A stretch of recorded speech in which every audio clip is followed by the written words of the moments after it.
Hello everyone and welcome back to another video from How to Fix Online. In this video, I'm going to show you how to fix the storage full error on the Outlook or Hotmail application. So let's get started right away.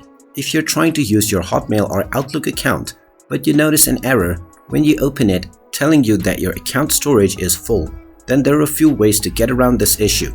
The first method is to individually delete your emails that are taking up your storage. Once you open the application, tap on your email account icon at the top left corner, and now from your email folders, first of all tap on the junk folder to delete all of your junk or spam emails. You can tap on the delete button at the top right corner directly, and this will ask you whether you want to permanently delete all messages. You can tap on the permanently delete button if you are sure that you don't want any of your emails within your spam or junk folder.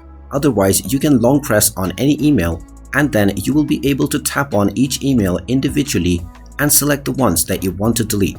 Then tap on the delete option at the top section once again and proceed with deleting the emails that you don't need. Then from your account icon menu, you can again go into the deleted section and delete all of your deleted emails as well. Then you can repeat the same process with the inbox, draft, as well as the archive and the sent menu.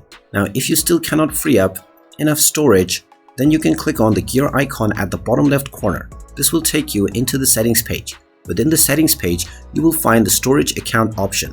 Underneath the storage account, you will be able to find your OneDrive account or other storage accounts associated with your other emails. You can tap on these options and then expand your plan. Or you can also tap on the add storage account option to add any other account so that you can add it into your current storage account.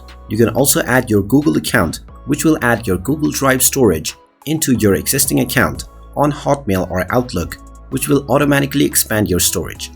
And there you have it. That is how you can go about on fixing the storage full issues or errors on the Hotmail or Outlook application. If you find this video helpful, make sure you hit that like button and subscribe to our channel if you haven't done so already. Also ring that notification bell to never miss another update from us. Thank you for watching, and I will see you again in the next video.